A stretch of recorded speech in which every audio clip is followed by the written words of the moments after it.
जय हिंद साथियों, unique classes with Sonu channel में आपका स्वागत है। आज की इस वीडियो में हम बात करेंगे फ्लेमिंग के बाएं हाथ का नियम और फ्लेमिंग के दाएं हाथ का नियम की। तो दोस्तों वीडियो को लास्ट तक देखिएगा।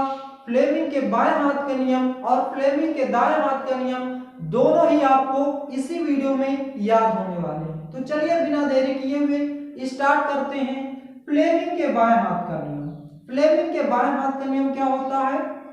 यदि हम अपने बाएं हाथ की तर्जनी उंगली, माध्यमा उंगली तथा अंगूठे को एक दूसरे के लंबवत इस प्रकार से फैलाकर रखें कि तर्जनी उंगली चुंबकीय क्षेत्र की दिशा, माध्यमा उंगली धारा I की दिशा, तो अंगूठा चालक पर लगने वाले बल की दिशा को प्रदर्शित करेगा। फिर से, यदि हम अपने बाएं हाथ की तर्जनी उंगली, माध्यमा उंगली तथा अंगूठे को एक दूसरे के लंबवत इस प्रकार से फैलाकर रखें कि तर्जनी उंगली चुंबकीय क्षेत्र की दिशा, माध्यमा उंगली धारा I की दिशा, तो अंगूठा चालक पर लगने वाले बल की दिशा को प्रदर्शित करेगा।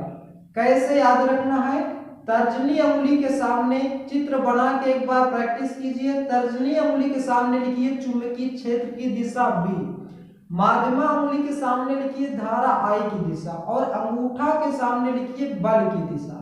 बस इसी 3 पॉइंट से आपको यह डिफिनीशन बनानी है। कैसे कि यदि हम अपने बाएं हाथ की तर्जनी उंगली, माध्यमा उंगली तथा अंगूठे को एक दूसरे के लंबवत इस प्रकार से फैलाकर रखें कि तर्जनी उंगली चुंबकीय क्षेत्र की दिशा, माध्यमा उंगली धारा I की दिशा, तो अंगूठा चालक पर लगने वाले बल की दिशा को प्रदर्शित करेगा। तो दोस्तों ये था हमारा फ्लेमिंग के बाएं हाथ का नियम। आइए अब बढ़ते हैं फ्लेमिंग के दाएं हाथ का नियम। फ्लेमिंग के दाएं हाथ का नियम क्या कहता है, ध्यान दीजिएगा। बाएं हाथ के नियम हमने पढ़ा, तर्जनी उंगली चुंबकीय क्षेत्र की दिशा, माध्यमा उंगली धारा I की दिशा और अंगूठा बल की दिशा को प्रदर्शित कर रहा था। यही दाएं हाथ के नियम में केवल अंगूठे को चेंज करना है। अंगूठा हमारा गति की दिशा को प्रदर्शित करेगा। दाएं हाथ के नियम से हम प्रेरित विद्युत धारा की दिशा ज्ञात करते हैं। और जब यह क्वेश्चन पूछा जाता है तो पूछा जाएगा फैराडे का विद्युत चुंबकीय प्रेरण संबंधी नियम लिखिए और फ्लेमिंग के दाएं हाथ का नियम लिखिए। जब भी दाएं हाथ का नियम आएगा तो फैराडे के नियम के साथ में आएगा और बाएं हाथ का नियम अलग से केवल बाएं हाथ का नियम पूछता है आपसे। तो फैराडे का नियम वीडियो की प्लेलिस्ट में आप जा करके उसे देख सकते हैं। तो आइए जानते हैं फ्लेमिंग के दाएं हाथ का नियम क्या होता है।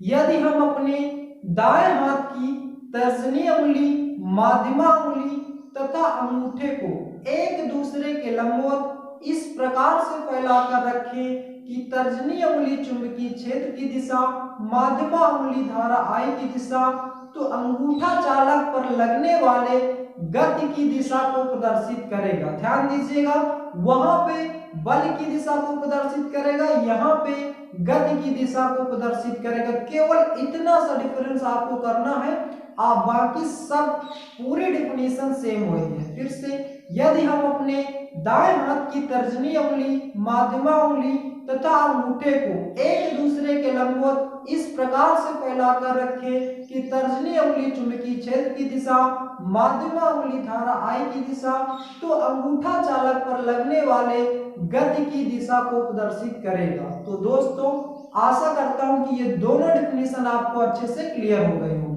फिर से एक बार पुनः रिवीजन करता हूं। फ्लेमिंग के बाएं हाथ का नियम, यदि हम अपने बाएं हाथ की तर्जनी उंगली, माध्यमा उंगली तथा अंगूठे को एक दूसरे के लंबवत इस प्रकार से फैलाकर रखें कि तर्जनी उंगली चुंबकीय क्षेत्र की दिशा, माध्यमा उंगली धारा I की दिशा, तो अंगूठा चालक पर लगने वाले बल की दिशा को प्रदर्शित करेगा। फ्लेमिंग के दाएं हाथ का नियम, यदि हम अपने दाएं हाथ की तर्जनी उंगली, माध्यमा उंगली तथा अंगूठे को एक दूसरे के लंबवत इस प्रकार से फैलाकर रखें कि तर्जनी उंगली चुंबकीय क्षेत्र की दिशा, माध्यमा उंगली धारा I की दिशा, तो अंगूठा चालक पर लगने वाले गति की दिशा को प्रदर्शित करेगा। तो दोस्तों आशा करता हूं कि ये दोनों डेफिनेशन आपको अच्छे से क्लियर हो गई होगी। मिलते हैं हम अपने नेक्स्ट वीडियो में। Best of luck to your board examination. Thank you.